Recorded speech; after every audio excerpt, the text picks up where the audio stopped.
नमस्कार दोस्तों, साहित्य समाधान के मंच से मैं डॉक्टर रीता गौड़ आपका हार्दिक स्वागत करती हूँ, अभिनंदन करती हूँ। दोस्तों, पिछले सत्रों से हमने भारतीय काव्यशास्त्र पर आधारित ऐसी प्रश्नोत्तरी की श्रृंखला शुरू की थी जो हमारे कंटेंट यानी हमारी विषय वस्तु पर आधारित है, जिन प्रश्नों को हल कर न केवल हमारा रिवीजन होगा बल्कि हमारी उस कंटेंट पर, उस विषय वस्तु पर बहुत अच्छी पकड़ मजबूत बनेगी। और हमने हम एक साथ दो तरह के सत्र चला रहे हैं।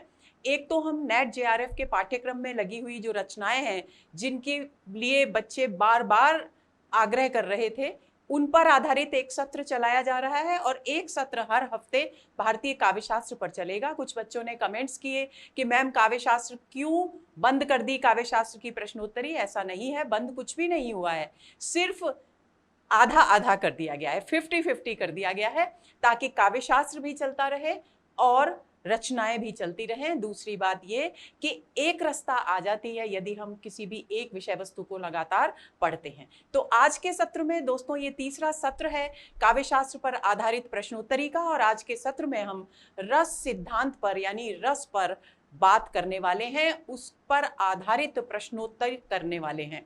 रस आप सभी जानते हैं, रस सिद्धांत के मूल प्रतिपादक भरत मुनि माने जाते हैं, जिन्होंने अपने नाट्य शास्त्र में सर्वप्रथम रस सिद्धांत की स्थापना की, प्रतिपादन किया और रस को काव्य की आत्मा घोषित किया। और उनके द्वारा जो सूत्र दिया गया, विभावानुभाव व्यभिचारी संयोगाद रस निष्पत्ति, उस पर कालांतर में अलग अलग आचार्यों ने अपने अपने मत प्रस्तुत किए और उसका अलग अलग रूप में उसकी व्याख्या की। तो उन सभी पर आधारित प्रश्नों पर आज हम चर्चा करेंगे। तो चलिए शुरू करते हैं आज का सत्र। आज के सत्र का सबसे पहला प्रश्न है दोस्तों, रसानुभूति के संबंध में असंगत कथन छांटिए। रसानुभूति यानी रस की अनुभूति। शब्दों को इतने सत्र आप साहित्य समाधान के कर चुके होंगे अब तक कि शब्द को तोड़ना, उसके टुकड़े करना आपको अच्छी तरह आ गया होगा। और जब तक हम शब्द को तोड़ेंगे नहीं, उसके खंड नहीं करेंगे, तब तक हम उसकी आत्मा में प्रवेश नहीं कर सकते। और जैसे ही खंड होंगे, शब्द खुद ब खुद अपना रस, अपना अर्थ हमारे समक्ष प्रस्तुत कर देता है। तो रसानुभूति यानी रस की अनुभूति की बात की जा रही है कि इसके विषय में असंगत कथन क्या है। रसास्वादन की एक जो प्रक्रिया है उसे रसानुभूति कहा जाता है।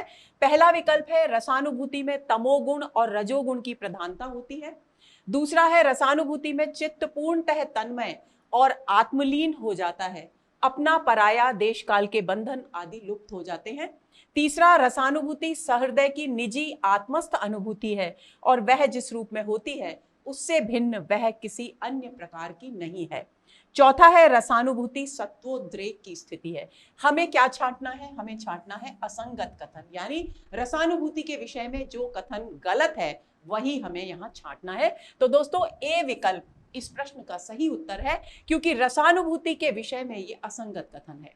रसानुभूति, रस की अनुभूति एक ऐसी प्रक्रिया है जबकि व्यक्ति, सहृदय व्यक्ति जो है, वो किसी भी नाटक को देखकर, किसी भी काव्य कृति को हृदयंगम करके अपने हृदय में आनंद, इतना अधिक आनंद का भोग करता है कि वो उसमें इतना डूब जाता है कि उसे आसपास के परिवेश का बिल्कुल भी ध्यान नहीं रहता।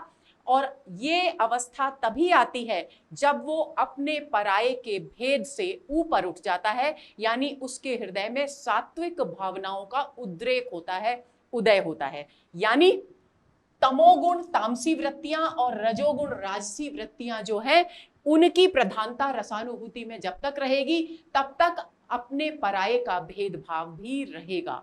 तो यदि रसानुभूति की अवस्था है तो इनकी प्रधानता हो ही नहीं सकती, इसलिए ये कथन असंगत है।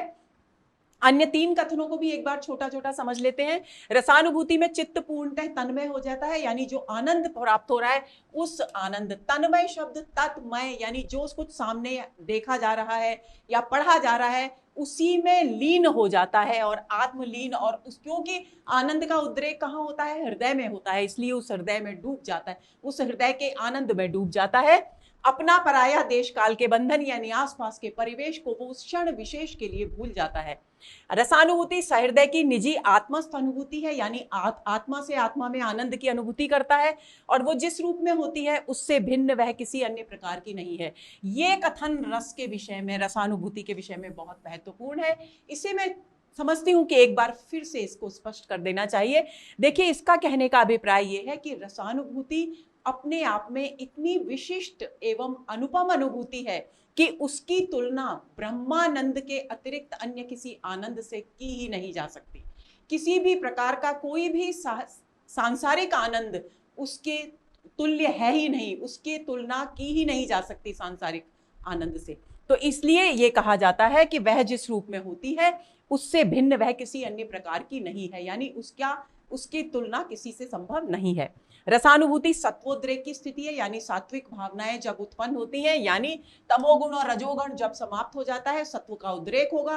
सत्व का उद्रेक होगा, अपने पराये, मेरा तेरा, ये सारी भावनाएं समाप्त हो जाएंगी और तब रस की अखंड अनुभूति में डूब जाता है सहृदय।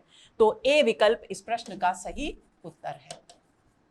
अगला प्रश्न, नहीं रसाद्रते कश्चिदर्थ प्रवर्तते भक्ति का, पंक्ति का अर्थ है, ये पंक्ति किसकी है? ये पंक्ति है भरत मुनि की। भरत मुनि ने रस को जब काव्य की आत्मा घोषित किया तब उन्होंने रस के महत्व को स्पष्ट करते हुए ये पंक्ति कही, नहीं रसाद्रिते। रसाद्रिते जो है, इस शब्द को आपको मैं खंडित करके बता देती हूं। रसाद्रिते यानी रस के अतिरिक्त, रस के बिना, रस के अभाव में कश्चिद अर्थ, कोई भी अर्थ प्रवर्तते, अभिव्यक्त नहीं होता। ये इस पंक्ति का अर्थ है। इस पंक्ति के अर्थ के विषय में अब हमने क्योंकि समझ लिया है तो हम इसके विकल्प देख लेते हैं। ए, रस के बिना नाट्य अथवा काव्य का अर्थ अभिव्यक्त नहीं हो सकता। रस के बिना काव्य का प्रयोजन स्पष्ट नहीं हो सकता। रस के बिना भी काव्य रुचिकर हो सकता है। स्थायी भावों के साथ विभाव, अनुभाव और व्यभिचारी भावों के संयोग से रस की निष्पत्ति होती है। तो ए विकल्प इस प्रश्न का सही उत्तर है। तो आंसर हुआ ए। बी, भरत मुनि ने नाट्य शास्त्र को पंचम वेद मानकर नाट्य रस की व्याख्या की। सी, भरत मुनि ने कहा कि काव्य से प्राप्त आनंद ही रस है। डी, भरत मुनि ने रस को भक्ति से प्राप्त आनंद माना। तो दोस्तों, भरत मुनि ने रस को काव्य की आत्मा माना, ये हम सभी बहुत अच्छी तरह से जानते हैं, सही है। भरत मुनि ने नाट्य शास्त्र को पंचम वेद मानकर नाट्य रस की व्याख्या की, ये भी बिल्कुल सही है। भरत मुनि ने कहा कि काव्य से प्राप्त आनंद ही रस है, ये कथन भी सही है। लेकिन डी विकल्प असंगत है। भरत मुनि ने रस को भक्ति से प्राप्त आनंद नहीं माना, बल्कि क्या माना? काव्य से प्राप्त आनंद माना। तो आंसर होगा डी। अगले प्रश्न पर आते हैं। चौथा प्रश्न, निम्न में से कौन सा आचार्य विश्वनाथ का रस विषयक कथन नहीं है? यानी आचार्य विश्वनाथ ने रस के विषय में जो भी मत प्रस्तुत किए उनकी दृष्टि से असंगत कथन हमें इसमें से छांटना है। पहला है, रस तत्व का अनुभव सहृदय और साहित्यिक जन ही कर पाते हैं। दूसरा, कोई भी व्यवहार कुशल व्यक्ति रस का अनुभव कर सकता है। तीसरा, रस का अनुभव काव्य नाट्य परिशीलन से हृदय में हुए सत्वोद्रेक से ही संभव है। डी, रसानुभूति की तुलना केवल आत्म साक्षात्कार के आनंद से ही की जा सकती है। तो दोस्तों, बी विकल्प इस प्रश्न का सही उत्तर है, क्योंकि हमसे पूछा गया है कथन कौन सा नहीं है, यानी असंगत कथन पूछा गया है। तो आचार्य विश्वनाथ ने कहा था रस के विषय में कि रस तत्व का अनुभव सहृदय और साहित्यिक जन ही कर पाते हैं, क्योंकि जब तक सहृदय व्यक्ति नहीं होगा तब तक वो काव्य के साथ जुड़ नहीं पाएगा, तादात्म्य स्थापित नहीं कर पाएगा, और ऐसी स्थिति में रसानुभूति का तो प्रश्न ही नहीं उठता। तो अब जब ये बात कह चुके वो, तब ये इस बात का कोई औचित्य ही नहीं होता कि कोई भी व्यवहार कुशल व्यक्ति रस का अनुभव कर सकता है। तो ये असंगत कथन हुआ।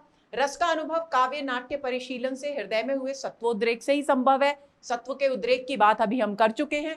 रसानुभूति की तुलना केवल आत्म साक्षात्कार यानी ब्रह्मानंद से ही की जा सकती है, इसकी चर्चा भी हम कर चुके हैं। तो इस प्रश्न का सही उत्तर हुआ बी। अगला प्रश्न, पांचवा, स्थायी भाव के विषय में असंगत कथन छांटिए। रस के अवयव आपको याद होंगे, रस के अवयवों में आते हैं स्थायी भाव। पहला है स्थायी भाव रस का मूल होते हैं तथा हृदय में स्थायी रूप से विद्यमान होते हैं। दूसरा, स्थायी भाव विरुद्ध या अविरुद्ध भाव से सहजता से दबाए जा सकते हैं। तीसरा, स्थायी भाव रस निष्पत्ति पर्यंत स्थिर रहते हैं। चौथा, स्थायी भाव विभाव अनुभाव संचारी भावों से पुष्ट होकर रस रूप में परिणत होते हैं या बदल जाते हैं। तो दोस्तों, पहला जो कथन है, स्थायी भाव रस का मूल होते हैं, क्योंकि रस का मूल वाकई में स्थायी भाव होते हैं, ये कथन बिल्कुल सही है। और ये हृदय में स्थायी रूप से निवास करते हैं, हर व्यक्ति के हृदय में विद्यमान होते हैं, इसीलिए इन्हें स्थायी भाव कहा जाता है।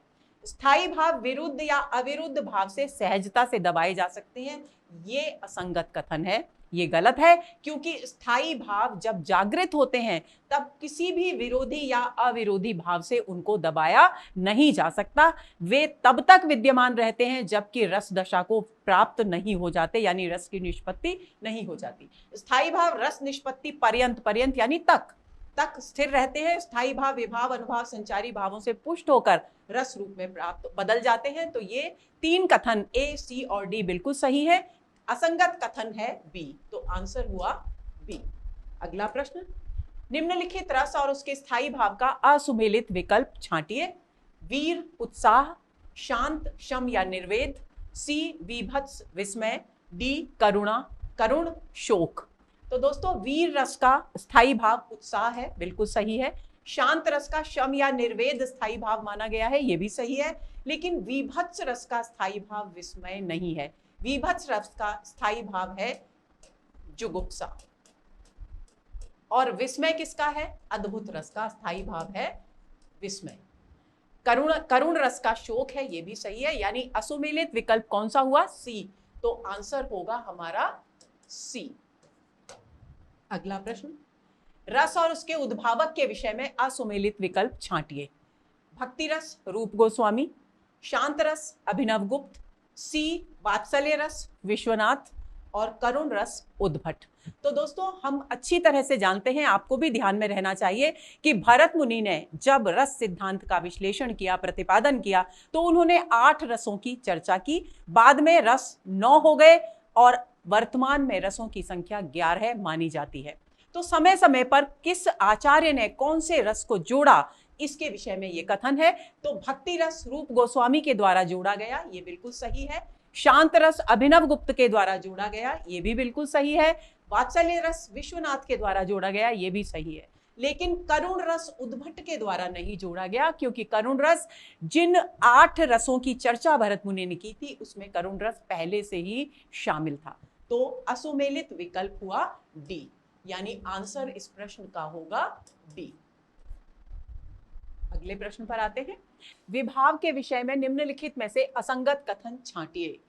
आपको ये सूत्र तो कभी भूलना ही नहीं है जब रस पढ़े। विभावानुभाव व्यभिचारी संयोगाद रस निष्पत्ति, इसमें जिनकी भी चर्चा की गई है वो रस के अवयव माने जाते हैं। तो जो विभाव, जो रस का अवयव है, उसके विषय में असंगत कथन हमें छांटना है। ए, विभाव भावों को विशेष रूप से प्रकट करने वाले तत्व हैं। विभाव 2 प्रकार के होते हैं, आलंबन विभाव, उद्दीपन विभाव। सी, विभाव अस्थिर मनोविकार होते हैं। डी, जिस व्यक्ति या वस्तु के कारण सामाजिकों में रस उत्पन्न होता है उसे आलंबन विभाव, और जो स्थायी भावों को जगाकर आस्वादन योग्य बनाते हैं उसे उद्दीपन विभाव कहते हैं, या वे उद्दीपन विभाव कहलाते हैं। तो दोस्तों, विभाव भावों को विशेष रूप से प्रकट करने वाले तत्व हैं, ये बात बिल्कुल सही है, ये कथन सही है।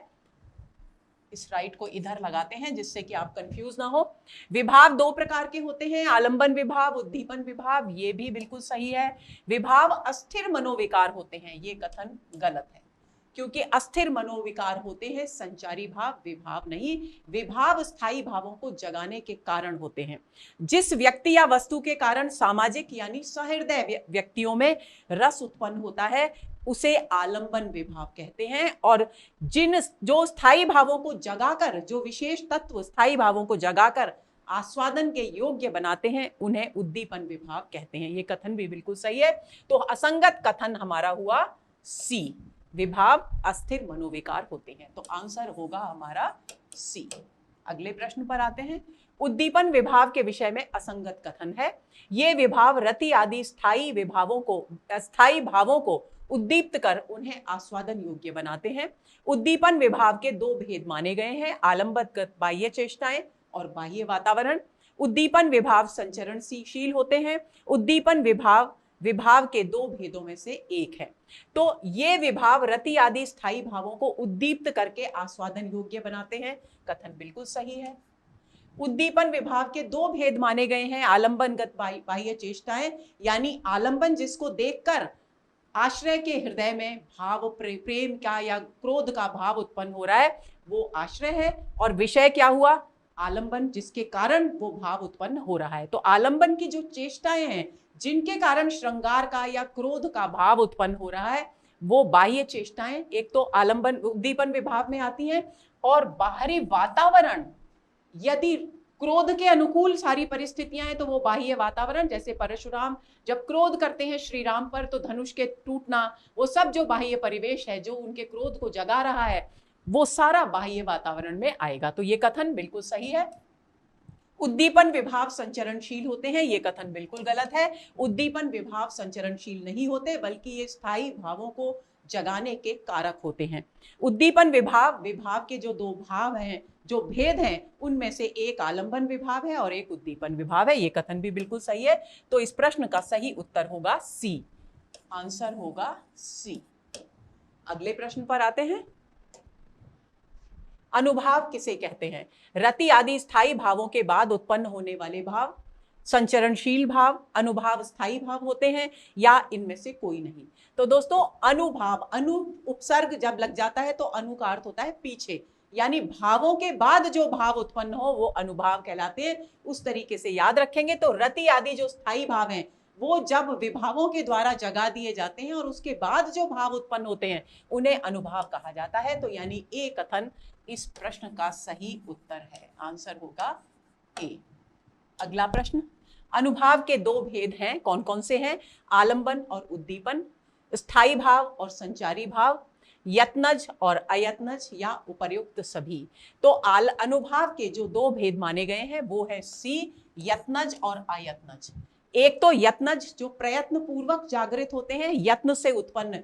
मैंने आपको कई बार बताया है कि जिस शब्द के बाद ज प्रत्यय लगे वहां उसका अर्थ होता है जन्म देने वाला या जन्म लेने वाला या जन्म प्राप्त करने वाला।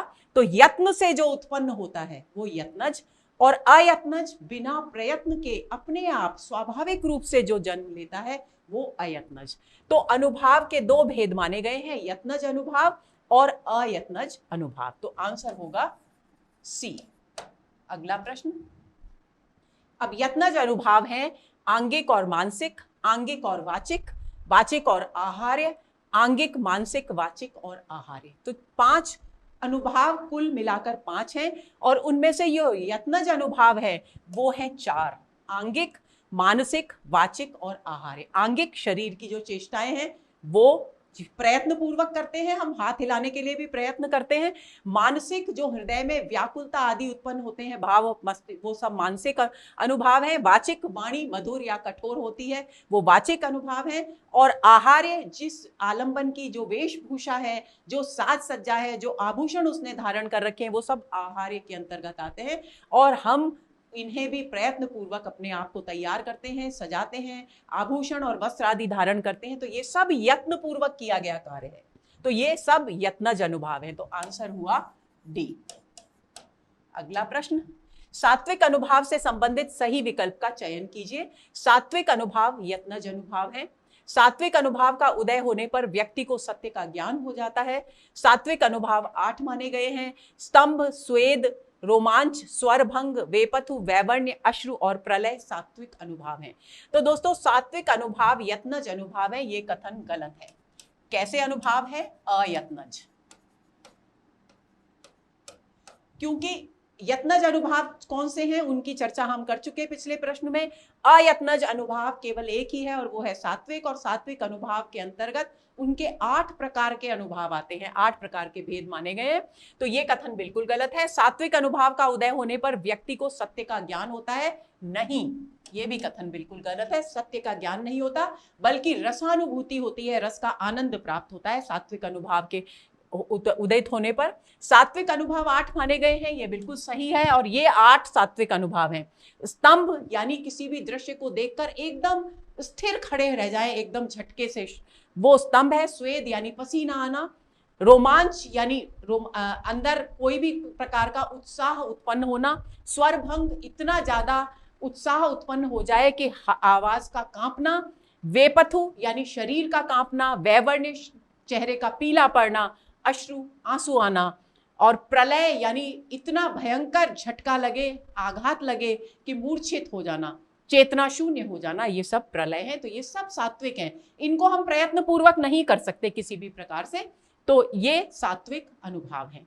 तो आंसर हमारा होगा तीसरा और चौथा सही। कूट देखते हैं, केवल 1 और 2 सही, केवल 2 और 4 सही, केवल 3 और 4 सही, केवल 1 2 3 सही।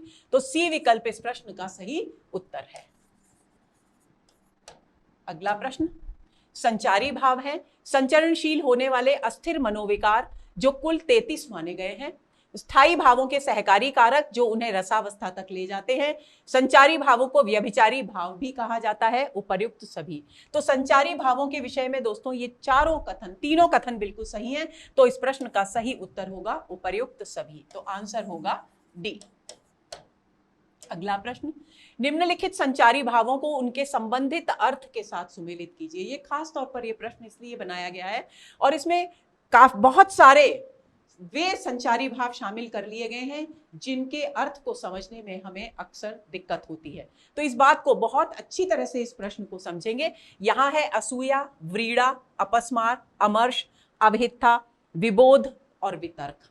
तो असूया का अर्थ क्या होता है? असूया का अर्थ होता है ईर्ष्या। व्रीड़ा का अर्थ क्या होता है? व्रीड़ा का अर्थ होता है लज्जा। अपस्मार का अर्थ क्या होता है? अपस्मार का अर्थ होता है स्मृति भ्रंश, यानी स्मृति चले जाना, विक्षिप्त पागल जैसी स्थिति उत्पन्न हो जाना, ये अपस्मार है। अमर्ष का अर्थ होता है सातवां, अपमान और निंदा के प्रति असहिष्णुता का भाव, यानी अपने अपमान को किसी भी स्थिति में सहन न कर पाना। अभित्था का अर्थ होता है भय और लज्जा से भावों को छिपाना। विबोध का अर्थ होता है अविद्या के नाश से उत्पन्न चैतन्य। और वितर्क का अर्थ होता है संदेह के कारण उत्पन्न ऊहापोह यानी अंतर्द्वंद्व की स्थिति। तो अब असूया का हुआ हमारा ईर्ष्या तीसरा, व्रीड़ा का हुआ छठा, तीसरा छठा, अपस्मार का हुआ स्मृति भ्रंश चौथा। तो चलिए कूट देखते हैं। तीसरा, छठा, चौथा, सातवां, पहला, दूसरा, पांचवां, ए विकल्प इस प्रश्न का सही उत्तर है। तो आंसर हुआ ए। आगे चलते हैं। भरत मुनि के रस सिद्धांत के विषय में असंगत कथन छांटिए। भरत मुनि ने संयोग और निष्पत्ति शब्दों की स्पष्ट व्याख्या नहीं की। भरत मुनि ने संयोग का अर्थ विभाव आदि की सुव्यवस्थित योजना तथा निष्पत्ति का स्थिति प्राप्ति और विशिष्ट उत्पत्ति माना। भरत मुनि ने रस को आस्वाद्य या नाट्यगत माना। भरत मुनि ने व्यंजनों और औषधियों के उदाहरण से रस निष्पत्ति को समझाया। तो दोस्तों भरत मुनि ने संयोग और निष्पत्ति शब्दों की स्पष्ट व्याख्या नहीं की, ये बात बिल्कुल गलत है, बल्कि उन्होंने स्पष्ट व्याख्या की। इसीलिए दूसरे विकल्प में यह कहा गया है कि संयोग का अर्थ उन्होंने विभाव आदि की सुव्यवस्थित योजना और निष्पत्ति का अर्थ स्थिति प्राप्ति या विशिष्ट उत्पत्ति माना। भरत मुनि ने रस को आस्वाद्य माना है और नाट्यगत माना। भरत मुनि ने व्यंजनों और औषधियों के उदाहरण से रस निष्पत्ति को समझाया, ये बात भी बिल्कुल सही है। अपने रस के सत्र में हम इस पर विस्तार से बात कर चुके हैं। तो असंगत कथन हुआ ए, तो यानी इस प्रश्न का सही उत्तर हुआ ए। आगे चलते हैं। भरत मुनि के रस सिद्धांत के व्याख्याता आचार्यों को उनके द्वारा प्रतिपादित सिद्धांतों के साथ सुमेलित कीजिए। यहाँ आचार्यों के नाम है और यहाँ सिद्धांत है। तो पहले हैं ए भट्टलोलट, दूसरे हैं शंकुक, तीसरे हैं भट्टनायक और चौथे हैं अभिनव गुप्त। तो भट्टलोलट का सिद्धांत कहलाता है उत्पत्तिवाद या उपचयवाद। शंकुक का कहलाता है अनुमितिवाद या अनुकृतिवाद। भट्टनायक का कहलाता है भुक्तिवाद और अभिनव गुप्त का कहलाता है अभिव्यंजनावाद। यानी भट्टलोलट का हुआ उत्पत्तिवाद तीसरा, शंकुक का चौथा, तीसरा चौथा दूसरा और पहला, तीसरा चौथा दूसरा और पहला, बी विकल्प इस प्रश्न का सही उत्तर है। आंसर हुआ हमारा बी। अगले प्रश्न पर आते हैं। भरत सूत्र के प्रथम व्याख्याकार कौन है? शंकुक, भट्टलोलट, भट्टनायक या अभिनव गुप्त? तो दोस्तों बी विकल्प इस प्रश्न का सही उत्तर है। भट्ट लोलट ने सबसे पहले भरत सूत्र के सिद्धांत की, रस सिद्धांत की व्याख्या की। तो आंसर हुआ हमारा बी। अगला प्रश्न, भट्ट लोलट के उत्पत्तिवाद के विषय में असंगत कथन छांटिए। भट्ट लोलट ने निष्पत्ति का अर्थ उत्पत्ति और संयोग का अर्थ उत्पादक उत्पाद्य भाव माना। भट्ट लोलट के अनुसार रस के वास्तविक भोक्ता सहृदय सामाजिक हैं। भट्ट लोलट ने नट में रस उत्पन्न होने का कारण अनुसंधान बताया। भट्ट लोलट ने रस की स्थिति मूलतः अनुकार्य में मानी। तो दोस्तों भट्ट लोलट ने निष्पत्ति का अर्थ उत्पत्ति और संयोग का उत्पादक उत्पाद्य भाव संबंध बताया। ये कथन बिल्कुल सही है। भट्ट लोलट के अनुसार रस के वास्तविक भोक्ता, यानी भुक्तिवाद है क्योंकि इनका, तो रस के वास्तविक भोक्ता सहृदय सामाजिक है। ये कथन गलत है। इनके अनुसार रस का वास्तविक भोग करते हैं मूल नायक नायिका।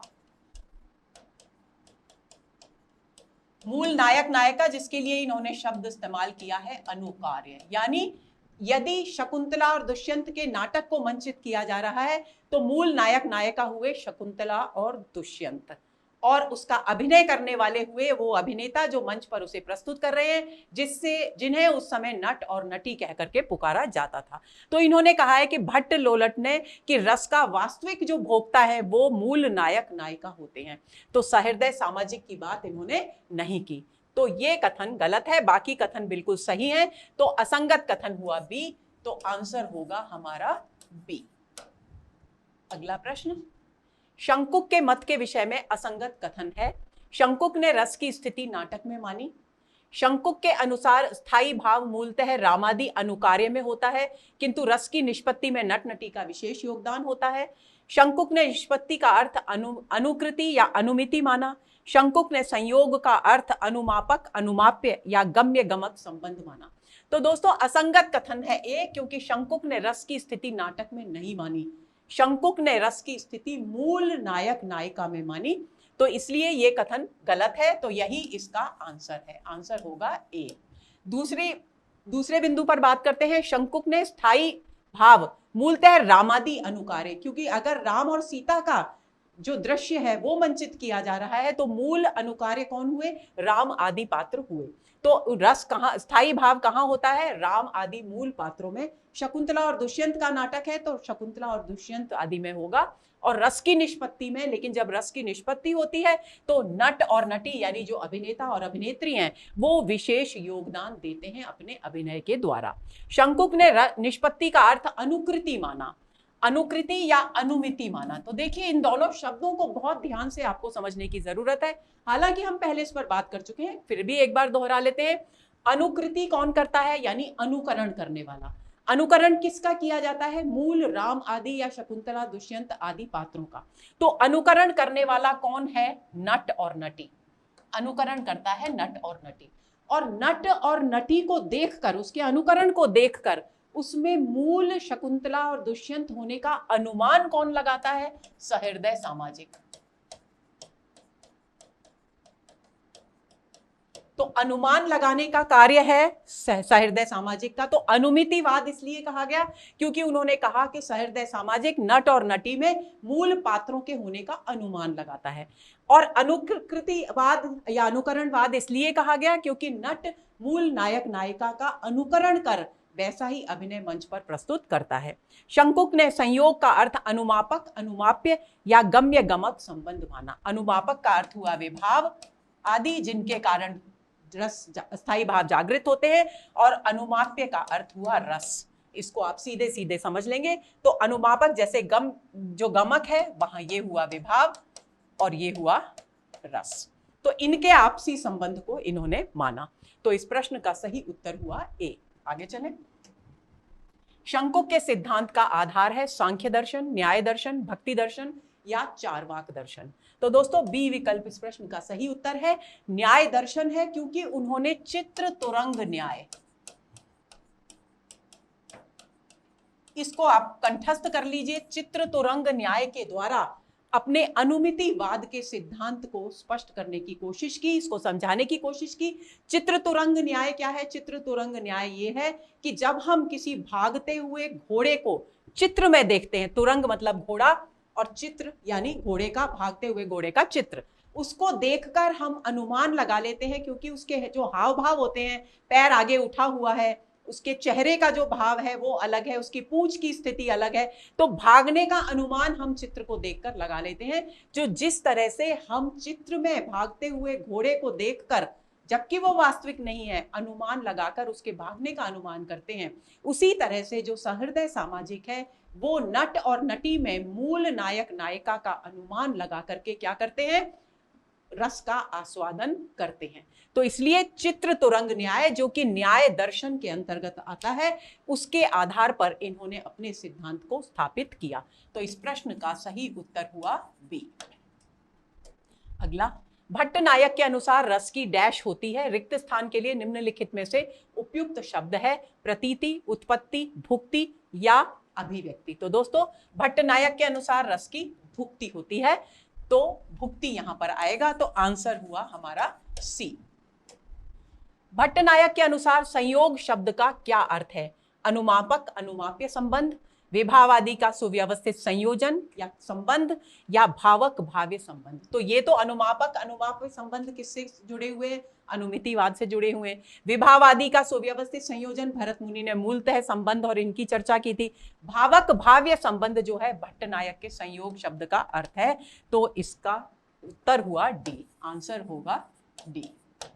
अगला प्रश्न, भट्ट नायक के रस सिद्धांत विश्लेषण के विषय में असंगत कथन छांटिए।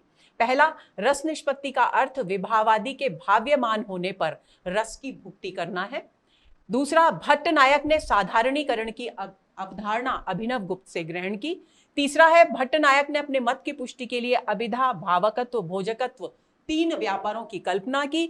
चौथा, उन्होंने अभिधा को काव्य के सामान्य अर्थ की अनुभूति, भावकत्व को हृदय को अर्थ की अनुभूति और भोजकत्व को सामाजिक द्वारा भावकत्व द्वारा सिद्ध रस का भोग करना माना। तो दोस्तों, रस निष्पत्ति का अर्थ विभावादि के भाव्यमान यानी उत्कर्ष को प्राप्त होने पर रस की भुक्ति करना है। ये कथन उनके रस सिद्धांत विश्लेषण के विषय में बिल्कुल सही है। भट्ट नायक ने साधारणीकरण की अवधारणा अभिनव गुप्त से ग्रहण की, ये कथन बिल्कुल गलत है, बल्कि इसका उल्टा है। भट्ट नायक से, अभिनव गुप्त ने भट्ट नायक से साधारणीकरण की अवधारणा ग्रहण की, ये बात बिल्कुल सही है। ये उल्टा यहाँ पर प्रस्तुत किया गया है। भट्ट नायक ने अपने मत की पुष्टि के लिए तीन व्यापारों की कल्पना की, अभिधा, भावकत्व और भोजकत्व।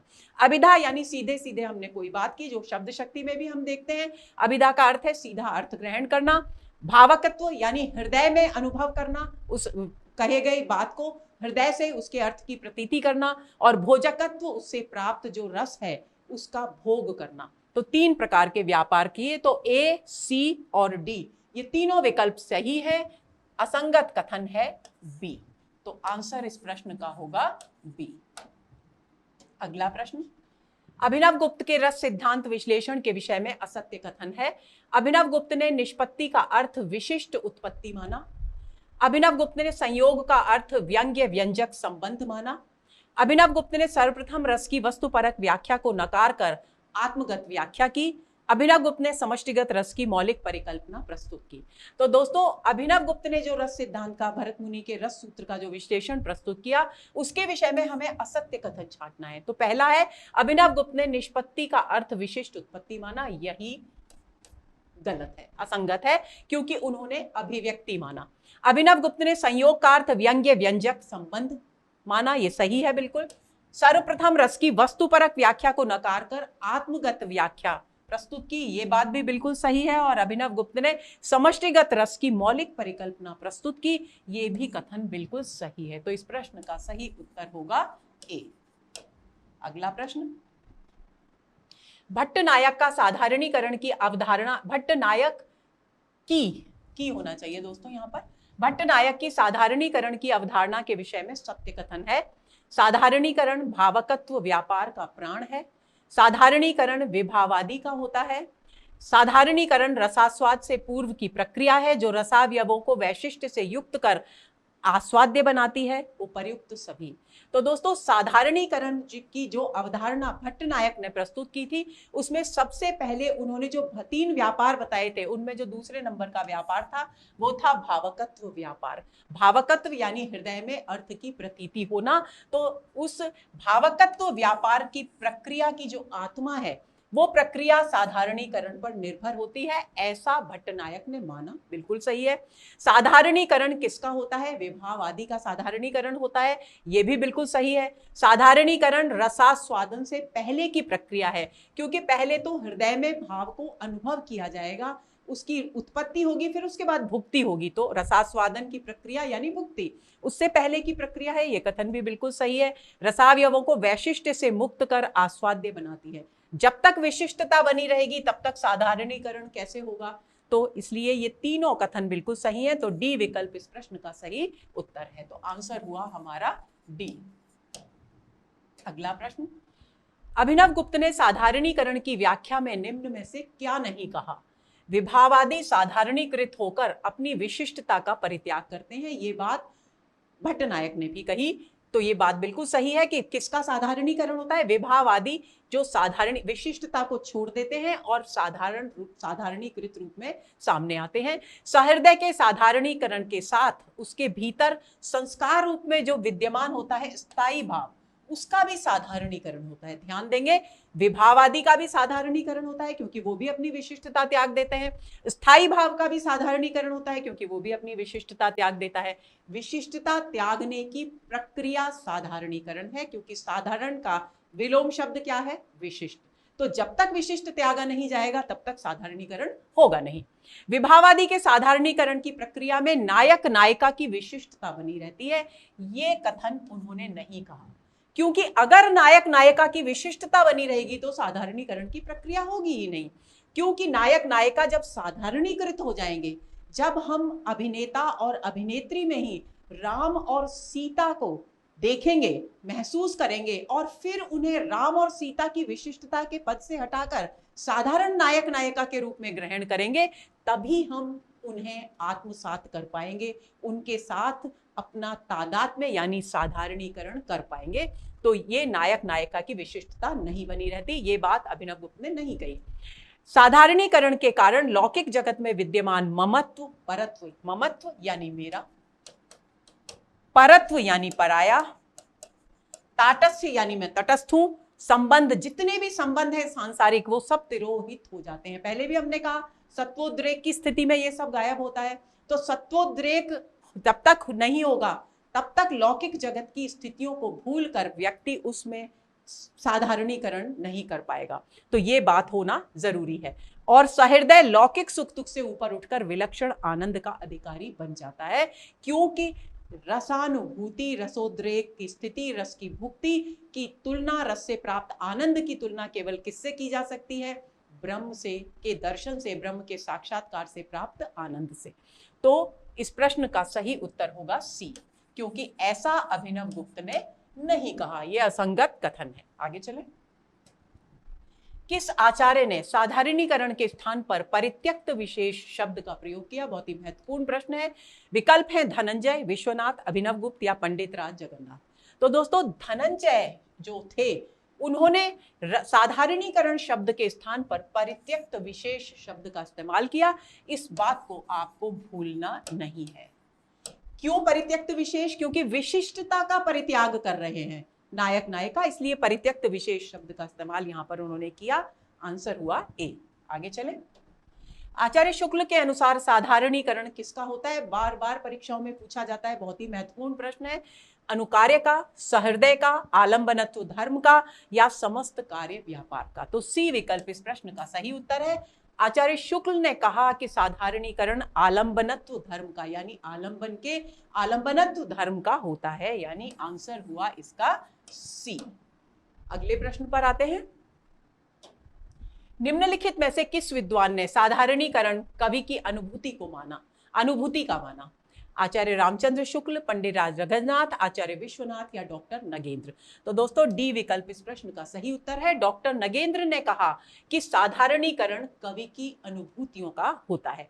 जैसे आचार्य रामचंद्र शुक्ल ने कहा साधारणीकरण आलंबनत्व धर्म का होता है, डॉक्टर नगेंद्र ने कहा कवि की अनुभूति का होता है। तो आंसर हुआ इसका डी। तो दोस्तों ये हुआ हमारा आज का सत्र। उम्मीद करती हूं कि रस से संबंधित जो थोड़ी बहुत कमियां रह गई होंगी या थोड़ा बहुत कच्चापन रस के सिद्धांत को समझने में रह गया होगा वो इससे दूर हो जाएगा आपका। अगले सत्र के इंतजार में रहिए। नमस्कार।